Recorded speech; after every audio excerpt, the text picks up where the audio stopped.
Rule না, আমরা শুরু করি নাকি? হ্যাঁ, আমি প্রস্তুত। সুখ নিয়ে কাজ করেন, সুখের খামার। ধরেন আমার শুরুর প্রশ্নটা, এটা নিশ্চয়ই অসংখ্যবার এই প্রশ্নের উত্তর আপনাকে দিতে হয়েছে যে এই যে ঢাকা শহরে আপনি প্রতিষ্ঠিত একটি বিজনেস ছিল আপনার, আপনার সংসার, মানে একটা সার্কেল, দীর্ঘ বছরের একটা জায়গা, একটা শেকড় ছড়িয়ে গিয়েছিল, সেটা হঠাৎ করে পুরা মূল উৎপাদন করে আপনি চলে গেলেন বগুড়ায়, সেখানে গিয়ে আপনি কৃষিকাজ শুরু করে দিলেন। মানে এটা কেন হঠাৎ করে এই সিদ্ধান্ত কেন নিলেন? আমার যৌবনটাই ঢাকা শহরে কেটেছে। তাতে যেটা হয়েছে, আমার বন্ধু, আমার প্রেম, আমার বিরহ, আমার মানে আত্মার সম্পর্ক, এই সব আসলেই ঢাকা কেন্দ্রিকই গড়ে উঠেছে। তাদের ছেড়ে আমি গেছি এবং যাওয়ার পরে এতটা ব্যস্ত হয়ে পড়ছি যে আমি এদের সাথে দীর্ঘদিন আর যোগাযোগও করতে পারিনি। এইটা আমার জন্য একটা বেদনাদায়ক, আমি মনে করি আমার জীবনে একটা বেদনাদায়ক ঘটনা। আর ছেড়ে গেছি কেন, এইটা আসলে আমার জন্য, করোনা মহামারী সারা পৃথিবীর জন্যই খুবই একটা খারাপ ছিল, কিন্তু আমি এটার কারণে গ্রামে গেলাম। হোম অফিস, কোনো কাজ নাই, গেলাম। আমার ফার্মিং করার আগ্রহটা দীর্ঘদিনের। ছোটো ছোটো করে বিভিন্ন সময় ট্রাই করছি। আপনি দেখছেন না, আমাদের আস্থার বাজার ছিল, আমি গরু কিনে পালছি, ধান চাষ করছি, বিভিন্ন সময় ছবি দিছি। এই যে একটা শখ, আগ্রহ, যখন বাসায় গেলাম দেখলাম যে কি, তো গ্রামের বাজার খোলা, আড্ডা খোলা, গরুর হাট খোলা, খামার খোলা, কৃষক কাজ করতেছে, অফিস বন্ধ, কিন্তু কৃষকের অফিস বন্ধ না। তুমি দেখলাম যে আচ্ছা, আমি তো এখন এটাকে, এই জিনিসটা কাজে লাগাতে পারি। ঠিক আছে, এই ব্যবসাটা এখন কম হচ্ছে, এইটাকে করি। তো এই শখটা পূরণ করতে গিয়ে তখন আমি ডাইরেক্ট যে আমি একটু যদি গরু দিয়ে শুরু করি, একটু সবজি চাষ করি নিজের জন্য, এটা করতে গেছিলাম। সেটা প্রফিটও তো আছে এর মধ্যে, গোছায়া করলে। এর আগে বুঝতে পারিনি প্রফিটটা, কারণ মানুষ করছে, ওর মতো করে করছে। কিন্তু আমি যখন চেষ্টা করলাম যে এর মধ্যে ব্যবসাটা কোথায়, বিজনেসটা বোঝার চেষ্টা করলাম, যখন এটা প্রফিটেবল হলো তখন আমি আবার শুরু করলাম, আবার করলাম। এরপরে করোনা কমলো, ঢাকা আসলাম, আর মন টেকে না, যে কি আরাম, কি যানজট নাই, শব্দ নাই, কিচ্ছু নাই, প্রকৃতির মধ্যে ঘাসে, খোলা ঘাসে, খালি পায়ে ঘাসে হাঁটতেছি, বিকেল দেখতেছি, সবুজ মাঠ দেখতেছি। এই সৌন্দর্য আমাকে মানে বারবার টানে। তো আমাকে একটু বলবেন যে এই যে সুখের খামার যখন আপনি বড় লার্জ স্কেলে ভাবা শুরু করেছেন, প্ল্যানিংটা কিভাবে সাজিয়েছেন যদি বলেন আমাকে?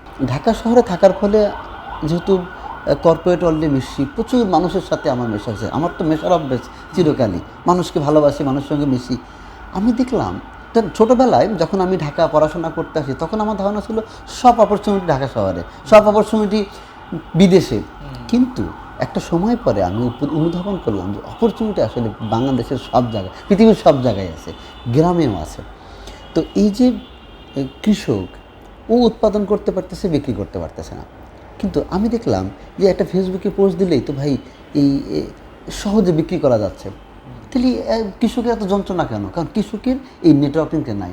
ও জানে না যে ঢাকা শহরে এই লোকটা এটা কেনার জন্য খুব আগ্রহ নিয়ে বসে আছে, যে রহিমার মুরগিটা কিনবে, অমুকের লাউটা কিনতে চায়, এইটা ও জানে না। তো আমার তো ফেসবুকে মোটামুটি তখনও অনেক মানুষ, আমি লেখালেখি করতাম, মানুষের সঙ্গে মিশতাম। এই জায়গাটা আমাকে আরও কানেক্ট করছে যে এখানে তো অপরচুনিটি আছে, এই মানুষগুলোর ব্যবসা হবে, আমার ব্যবসা হবে, তাহলে আমি কেন একটু বাণিজ্যিকভাবে শুরু করি না? তখন আমি বাণিজ্যিকভাবে শুরু করি। এবং আর একটা ইন্টারেস্টিং ব্যাপার এখানে ঘটে, যখন আমি বাণিজ্যিকভাবে শুরু করি, আমার তখন একটা লক্ষ্য ছিল, যেহেতু পরিবারের মানুষ বলতো যে আরে তুমি একটা শিক্ষিত মানুষ, একটা ভালো জায়গা ছেড়ে কেন আসলে? কিন্তু আমি ঠিক আছে, আমার যেহেতু নাক কাটা গেছে, আমি আরও কিছু শিক্ষিত মানুষের নাক কাটার ব্যবস্থা করি, তাদেরকে ইন্সপায়ার করি। তখন আমি ফেসবুকের জন্য আরও বেশি ভিডিও বানানো শুরু করলাম, যে সবজি চাষ কীভাবে করছে, ওইটা খাচ্ছি, এনজয় করতেছি, গরু পালতেছি, পুকুরে নেমে মাছ, এই যে লাইফস্টাইলটা এটা দেখাচ্ছি, মুরগি ধরতেছি। মানুষ এগুলো দেখে খুশি হয়ে, এই জুবাইর তোমার গ্রামে বেড়াতে যাব, পুকুরে মাছ ধরবো। তখন আমি পুকুরে মাছ ধরে, মানুষ আসে, ও সবজি খেতে যায়, সবজি তোলে, গ্রামে কারো মুরগি পছন্দ হয়েছে, দৌড়ায় ধরে সেটা জবাই হচ্ছে, ও খাচ্ছে, ফার্ম টু ডাইনিংয়ের একটা প্র্যাকটিস হচ্ছে। কেউ বলতেছে ভাই এটা ছোটোবেলায় দেখছি, যে বাড়িতে আত্মীয় স্বজন গেলে একটা দেশি মুরগি দৌড়ায় ধরা হইতো, এই স্মৃতি এখানে ফিল করতেছি। তো এইগুলো যখন আবার ভিডিও যাচ্ছে, তখন আরও মানুষ আসা শুরু করলো। তখন আসলে আমার মনে, আচ্ছা এখানে তো ট্যুরিজম হইতে পারে, মানুষ তো সব এনজয় করে, মানুষের শিকড় তো গ্রামে। এটা একটু আস্তে আস্তে মানে প্রথম প্ল্যান হচ্ছে যে মানুষ বানাচ্ছে, এটা বেচার সুযোগ আছে। পরে দেখলাম যে না, বেচবো তো, মানুষ এসে কিনবে, এটা আরও ইন্টারেস্টিং হবে। মুরগিটার 200 টাকায় কিনবে, কিন্তু ও এই 200 টাকা দিয়ে মুরগি কেনার জন্য, ও এক্সপিরিয়েন্সের জন্য আরও 5,000 টাকা খরচ করবে। তো এইখানে এই মানুষ আসা শুরু করলো, তখন আমার বাসায় থাকতো, অনেকে লজ্জা পায়, বাসায় থাকবো, ভাবি আছে, আমার বাচ্চা কাচ্চার মধ্যে লজ্জা লাগে, বুঝছিস, তাহলে আমি একটা ঘর বানাই, মাটির ঘর, আমার তো মাটির ঘর আছে, শুধু একটু ঘষা মাজা করছি, ঠিকঠাক করে ধুয়ে মুছে রেডি করছি যে ভাই খাটটার দিয়ে দিছি, আবার থাকবে। এবং বিশ্বাস করেন গত 1.5 বছরে 2000-এর বেশি মানুষ গ্রামে বেড়াইতে গেছে, এর মধ্যে 854 জন মানুষ রাত্রি যাপন করছে। এই মানুষগুলো ফেরার সময় গ্রামের বিভিন্ন বাড়ি থেকে মুরগি কিনছে, ডিম কিনছে, দুধ কিনছে, চাল কিনছে, সবজি কিনছে। আমি তো মনে করি যে ধরেন একজন মানুষ যদি 2000 টাকার বাজারও করে, বা ওকে খাওয়ানোর জন্য তো আমার ওই গ্রামের মানুষ থেকে বাজার করতে হয়েছে, অন্ততপক্ষে 36 থেকে 50 লক্ষ টাকা গ্রামে নতুন ঢুকছে। শুরুর দিকে মানুষ এটাকে আমাকে পাগলামি বলতো, মানুষ খেয়া পাইতো যে এইটা কী করতেছে, ওর মানে চিন্তাটা কি, মানুষ আন্ডারস্ট্যান্ডিং করতে পারতেছে না। যখন দেখলো যে না, টাকা তো আমার ঘরেও আসতেছে, তখন এরাও আমাকে সহযোগিতা শুরু করলো। এখন এই যে এগ্রো ট্যুরিজম প্রজেক্ট আমরা সুখের খামার থেকে করার চেষ্টা করতেছি, এটা এখন আর আমার একার স্বপ্ন না, এখন পুরো গ্রামের স্বপ্ন। তার মানে আপনি একটা পুরো গ্রামের অর্থনীতিকে চেঞ্জ করে দিয়েছেন, কিংবা গ্রামের অর্থনীতিকে আপনি অর্থনীতির ফ্লোটা বাড়িয়েছেন এই সুখের খামারের মাধ্যমে। একজাক্টলি তাই। এবং এইটা মাত্র শুরু, বাংলাদেশের 64টা গ্রামে এটা করা সম্ভব, এটা মাত্র শুরু, এইটা দিন দিন বাড়তে থাকবে।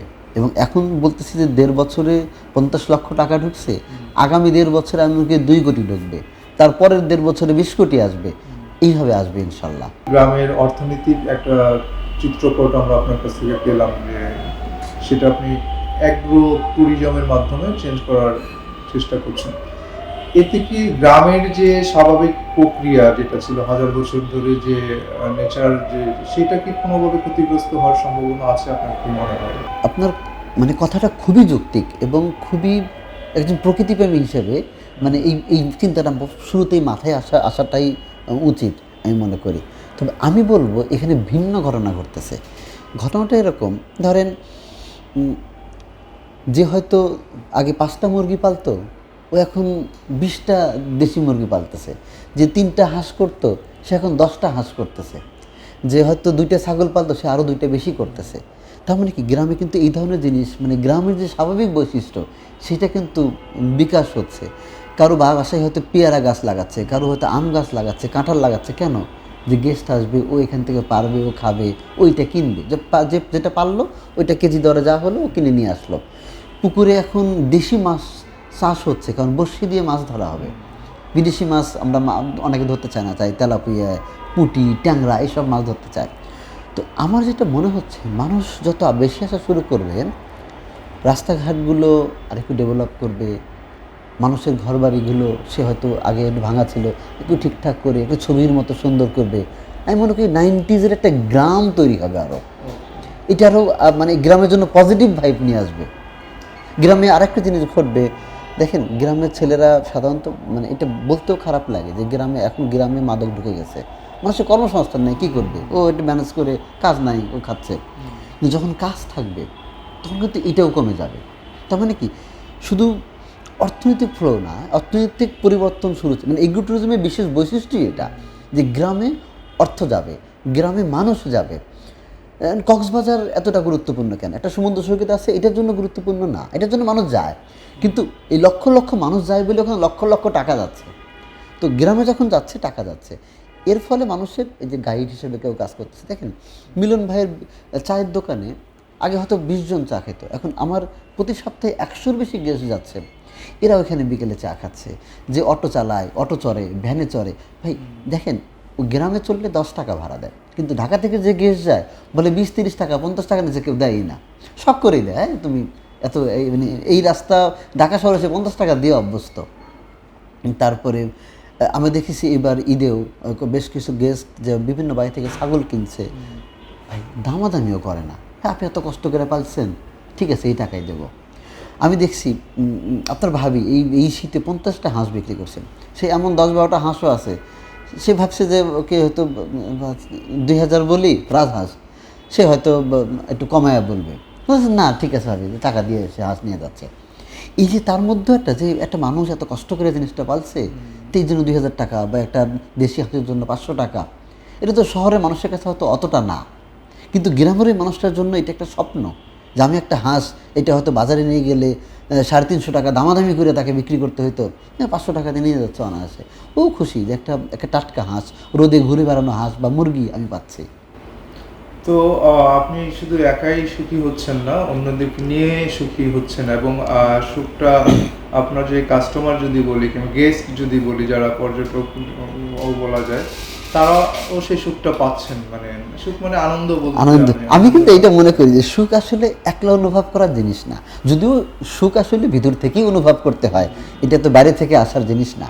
কিন্তু যখন দেখবেন যে সবাই খুশি, সবার মধ্যেই প্রফুল্লতা আছে, গ্রামের মানুষ যারা যে গেস্ট শহর থেকে যাচ্ছে, ও একটা প্রশান্তি নিঃশ্বাস নেওয়ার জন্য যাচ্ছে, ও একটু খালি পায়ে সবুজ ঘাসে হাঁটার জন্য যাচ্ছে, ও একটু শিশিরের শব্দ শোনার জন্য যাচ্ছে, গরমকালেও যাচ্ছে একটু জোনাক পোকা দেখতে, ও যাচ্ছে একটু বৃষ্টির ঝমঝম শব্দ শুনতে, ও একটু কাদার মধ্যে গড়াগড়ি করতে, পুকুরে মাছ ধরতে।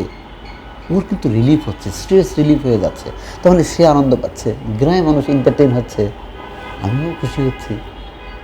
এই সুখটা স্প্রেড হচ্ছে, এটা সারা বাংলাদেশে ছড়াবে ইনশাল্লাহ। বাংলাদেশে কোনো একটা নতুন কিছু করতে গেলে নানা ধরনের ডিস্টার্ব হয়, সমস্যা তৈরি হয়, সেগুলো কি কি এবং সেগুলো কিভাবে সমাধান করছেন আপনি? দেখেন, শুরুতে যেটা হয়, আসলে শুরুতে মানুষ ব্যাপারটাকে মানতে চায় না, প্রথম বাধা পরিবার মানতে চায় না, এটা কেমন কথা, মানে গ্রামে ফিরে যাব, এইটা হয় কি ডিমোশন হয়েছে, মানুষ এইভাবে দেখে। কিন্তু আমি বুঝি যে গ্রামটাও একটা আলাদা লাক্সারি আছে। এখানে হয়তো শহরে তো পিৎজাটা পাওয়া যায়, একটা ভালো গাড়ি পাওয়া যায়, এসি রুমে বসে কথা বলা যায়, ওইখানেও একটা লাক্সারি আছে, যেটা একটা প্রাকৃতিক লাক্সারি। কিন্তু বাধাটা পরিবার থেকে আসে। গ্রামের মানুষ প্রথমে বলতো না, এটা তো গ্রাম থেকে শহর থেকে এসে অনেকেই শুরু করছে, 6 মাস পরে দেখবে যে ও নাই। তো এইটা ছিল প্রথম। এরপরে যেটা শুরু হয়, মানুষ দেখলো যে না, তো যাচ্ছে না, আচ্ছা ওর কাছে তো টাকা আসতেছে, টাকা আসছে, তাহলে আমি ওর জন্য কিছু করি। যখন মানুষ কাজ করতে আসে, ও তখন যদি এটা 5 টাকা হওয়ার কথা, ও তখন 8 টাকা নেওয়ার চেষ্টা করে। এই একটা চ্যালেঞ্জ খুব হয়। এইটা একটা নির্দিষ্ট সময় পর্যন্ত চলে, যেটা বোঝা যায় কিন্তু কিছু করার থাকে না, এটা সহ্য করে নিতে হয় অনেক কিছুতেই। তো এই জায়গাও মানুষ ধাক্কা খায়, যে সবাই আমাকে বলে যে লুটে পুটে খাচ্ছে, তো এরকম আমাকেও আমার পরিবার তো অমুক তোমার থেকে খাচ্ছে, অমুক খাচ্ছে। কিন্তু আমি বলি যে ভাই দেখো, এরা কখন আমাকে সাপোর্ট করবে? যখন আমি ওদেরকে ভালোবাসা দেবো, দিনের পর দিন দেবো, তাহলে না ও আমার জন্য কিছু করবে। ও কেন আমার জন্য কিছু করবে? ও আমার থেকে সুবিধা নেবে, 1বার নেবে, 2বার নেবে, 3বার নেবে। আমি এটাকে পজিটিভভাবে দেখছি। এরপরে সমস্যা হয়তো, কারণ আমার তো খামার নিয়ে সবসময় মানে সবচেয়ে বড় জার্নিটা ছিল। প্রথমে গরুর হাটে যেতে হতো, গরুর ব্যাপারীদের সঙ্গে মিশতে হতো। গরুর ব্যাপারীদের ব্র্যান্ডিং তো আসলে খুব বেশি ভালো না, এদের সাথে মিশে মানে জুবাই নষ্ট হয়ে যাচ্ছে, তো নেশা করবে, নারীবাজি করবে, এরপরে স্বভাব চরিত্র খারাপ হয়ে যাবে। আস্তে আস্তে একটা সময় এইগুলো ওভারকাম হয়। এরপর যখন জিনিসটাকে স্ট্রাকচারাল হয়, আমরা নাম দিই সুখের খামার। এরপর যখন আরেকটু স্ট্রাকচারাল করতে চাই, আমরা সুখের খামার এগ্রো ভিলেজ নামে একটা প্রজেক্ট করার মানে উদ্যোগ নেই, যেখানে আমাদের স্বপ্ন হলো যে 30 বিঘা জায়গার মধ্যে একটা সমন্বিত কৃষি খামার, একটা এগ্রো রিসোর্ট, একটা মসজিদ, একটা হাফিজে এতিমখানা মাদ্রাসা নির্মাণ করবো। সবই এখন নির্মাণাধীন, অল্প অল্প করে আগাচ্ছে। যখন একটু বড় হয়, তখন আবার একটু বড় বাধা আসার চেষ্টা করে, যে আচ্ছা এই জমিটা ওকে দেবো না, এই রাস্তাটাই ওরা ওখানে রাস্তা লাগবে, রাস্তা করতে দেবো না। কিন্তু আবার যখন আমি গেস্ট থাকার জন্য গেস্ট হাউস করলাম, লোকে বলতেছে যে এখানে না জানি কি হয়, এখানে না মানুষ মদ খায়, এখানে নারীবাজি হয়। কিন্তু গ্রামের মানুষকে একসময় বোঝাতে সক্ষম হয়েছি যে ভাই, কেউ নারীবাজি ইচ্ছা থাকলে সে আসলে গ্রামে আসবে না। আর গ্রামের মানুষ এমনকি পরচর্চাটা খুব বেশি। আর আমার তো কান চিরকালই বন্ধ, দরকার নাই, আমি আমার লাইনে আছি। তো এই পরিবার দেখতাম কান্নাকাটি করতো, তারা নিয়ে আমার কষ্ট হতো। সে এই গত 4-5 বছরে সে এখন পুরো দস্তর কৃষক হয়েছে। এইবার যে ধান কাটা হয়েছে, সে সমস্ত ধান মারাই করার সময় ছিল, ধান শুকাইছে, সিদ্ধ করছে, খড় শুকাইছে, সেও এখন পুরো দস্তর কৃষক। তো এইটা আমার ভালো লাগে যে আমার পরিবার আমাকে ফুল সাপোর্ট করে, ওর আস্থা আছে যে তুমি শহরে ছিলা, ভালো ছিলাম, গ্রামে এসে তুমি ভালোই রাখবে, না হলে অন্তত তুমি একটা ভীষণ নিয়ে কাজ করতেছো, আমরা অন্তত হেল্প করি, কিছুই করতে না পারি। এই যে শক্তিটা, এই প্রেমটা, আমি মনে করি যে একজন বউ, একজন হাজব্যান্ডের প্রতি যে এই এই এই শক্তিটা, এটা একটা শক্তি। নিঃসন্দেহে আপনি তো দীর্ঘ বছরে নিশ্চয়ই একটা বড় কমিউনিটি বিল্ড আপ করেছেন। তো আপনার এখানে এখন কতজন কর্মচারী আছেন কিংবা কতজন কাজ করেন? আমার এখানে এখন 27 জনের একটা টিম। এর মধ্যে গ্রামেরই আছে 12 জন। এটি হলো ফুল টাইম টিম। আমাদের রিসোর্ট পার্টে আছে কিছু মানুষ, খামার পার্টে কিছু মানুষ আছে, এবং ডিজিটালি যেহেতু আমি অনেক কাজ করতে হয় সারা পৃথিবী। আমাদের এখানে কিন্তু 7টা দেশের বিদেশিও এসেছে, একই সাথে বাংলাদেশের মানুষটা এসেছে, গ্রাম দেখতে এসেছে, তারা এনজয় করেছে। যেহেতু মানুষকে জানাইতে হয়, এই জন্য আমার একটা ডিজিটাল টিমও রয়েছে। তো এই মিলিয়ে হলো আমাদের। খালি আমি ঢাকা থেকে গেছি তা না, আমাদের টিমে এমনও আছে, এমন 3 জন আছে যাদের ঢাকা থেকে আমি নিয়ে গেছি। তো এইটা মনে করি একটা অ্যাচিভমেন্ট, একটা জায়গায় ব্রেক করছি যে সবাই গ্রাম ছেড়ে শহরে যাবে না, আমরা শহর থেকে গ্রামে আনবো। মানে আপনারা স্রোতের উল্টো সাঁতার কাটছেন আর কি, বলতে পারেন। আপনারা আপনাদের গন্তব্যে পৌঁছাবেন, আমি দোয়া করি। আর এই যে এত এত মানুষের কর্মসংস্থানও তৈরি করেছেন, 27 জন বলেন, প্রত্যক্ষ পরোক্ষভাবে নিশ্চয়ই এটা আরো বাড়বে। এইটা আমরা বলতেছি আমাদের ফুল প্রজেক্টটা রেডি হতে 2027 সালের ডিসেম্বর লাগবে। রেডি হতে অন্ততপক্ষে 250 মানুষের কর্মসংস্থান হবে ফুল টাইম। আর গ্রামের মানুষ তো আছে যাদের পরোক্ষভাবে কর্মসংস্থান বা আর্নিং হচ্ছে। 250 থেকে হয়তো 2500 হবে, মানে ইনশাআল্লাহ যে পরিকল্পনা নিয়ে আগাচ্ছেন। তো শেষ প্রশ্ন আমি করতে চাই, এই প্ল্যানিংটা কিংবা এই যে মডেল যদি বলি আমরা, এই বিজনেস আইডিয়া, এটা কি শুধুমাত্র আপনার গ্রামেই সীমাবদ্ধ থাকবে না আপনারা ছড়িয়ে দিবেন? আমি একটা কথা বলতে পারি যে এই এগ্রো ট্যুরিজম থিঙ্কিংটা এখন থেকে প্রায় 60-70 বছর আগে ইতালিতে শুরু হয়, কৃষকদের যেন অর্থনৈতিকভাবে আরও স্বাবলম্বী হইতে পারে এ কারণে। তো বাংলাদেশের 64টা জেলা 64 রকম, প্রত্যেকটা জেলার সৌন্দর্য আলাদা। এইটা বাংলাদেশের 64টা জেলায় করা সম্ভব। আমাদের পরিকল্পনা আছে, আমরা যেমন সুখের খামার এগ্রো ভিলেজ এটা বগুড়া বানাচ্ছি, আমরা এটাকে একটা পূর্ণাঙ্গ রূপ দাঁড় করিয়ে, যেহেতু এটা মোটামুটি একটা সাকসেসের দিকে যাচ্ছে, আমি মনে করি মানুষ বলে সাকসেস, কিন্তু আমি বলি আমার যে ফুল ড্রিম সেটা এখনও স্ট্যাবলিশ হয় নাই। তো এটা হলে আমার ইচ্ছা আছে অন্ততপক্ষে বাংলাদেশের সবগুলো বিভাগে একটা করে এই মডেল খামার, মডেল প্রজেক্ট আমি দাঁড় করাতে চাই, এবং বাংলাদেশের মানুষকে শুধু কক্সবাজার, সুন্দরবন, বান্দরবান নিয়ে যেতে চাই না ভাই, শিকড়ের টানে আসেন, এবং অন্ততপক্ষে সবগুলো বিভাগে আমরা এরকম মডেল প্রজেক্ট করতে চাই, এবং পুরো বাংলাদেশের কৃষির চিত্র বদলাতে চাই। দেখেন, শুধু প্রোডাক্ট দিয়ে দেখেন, একটা জিনিস আমি বলতে পারি যে স্বাধীনতার পর থেকে এই এত বছরে প্রতি বছর কৃষকের সংখ্যা কমছে। এখন আমাদের মানে বলতেছে মোট কর্মসংস্থানের 40% হচ্ছে কৃষিকাজ করে, এর মধ্যে জিডিপিতে অবদান মাত্র 11%। তার মানে কি, এত মানুষ কাজ করে কিন্তু জিডিপিতে অবদান এইটুকু মাত্র। যদি এর সঙ্গে এই কৃষক এগ্রো ট্যুরিজমকে যুক্ত করতে পারে, তাহলে এই জিডিপিতে এটা 50%-এ চলে যাবে। আমাদের গার্মেন্টস ইন্ডাস্ট্রি হয়তো চিরকাল আমাদের হাতে থাকবে না। আমাদের আইটি সেক্টর এখন ম্যাক্সিমামটা ইন্ডিয়ানদের, ফ্রিল্যান্সারদের কাজ ইন্ডিয়ানদের হাতে দখলে। এই আসার পরে এইটাও কমে যাচ্ছে। আমাদের হাতে কি আছে? গ্রামের সৌন্দর্য আছে, যা সারা পৃথিবীকে আকর্ষণ করা সম্ভব। তো এটা যদি আমরা নিজেরা যার মতো করে উদ্যোগ নিই, যার গ্রামে উদ্যোগ নেই, সরকারি পৃষ্ঠপোষকতাকে নীতিমালাতে, কোনো নীতিমালাও তো নাই, নীতিমালা থাকে, তাহলে মানুষ নিরাপদে আসবে, নিরাপদে ঘুরবে, এবং এইটা গ্রাম এবং কৃষকের জন্য, কৃষির জন্য। আমি মনে করি যে কৃষির ভবিষ্যৎ হলো এগ্রো ট্যুরিজম। তো সুন্দর, আপনার অনেক গল্প শুনলাম আমরা আপনার এই উদ্যোগের, এই মডেলের। নিশ্চয়ই আমরা আশা করছি যে এটা আরও ছড়াবে, মানুষ আরও বেশি এটার প্রতি আগ্রহী তৈরি। আসলে শেষ পর্যন্ত মানুষ শিকড়ে ফিরতে চায়, শিকড়ের প্রতি টান থাকেই আর কি। আপনি যে দেশেই থাকেন, যেখানেই থাকেন, নিজের দেশ, ভূমি, মাটি, পানির গন্ধটা আলাদা আর কি। তো ধন্যবাদ জুবায়ের, আপনি আমাদেরকে সময় দেওয়ার জন্য। আপনার সাফল্য কামনা করছি আমরা।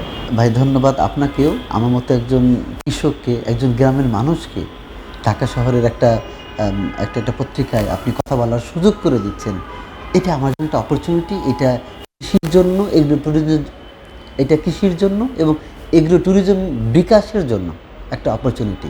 যদি আরও মিডিয়া এভাবে সহযোগিতা করে বিভিন্ন মানুষকে, তাহলে এই ইন্ডাস্ট্রি একদিন বড় হবে।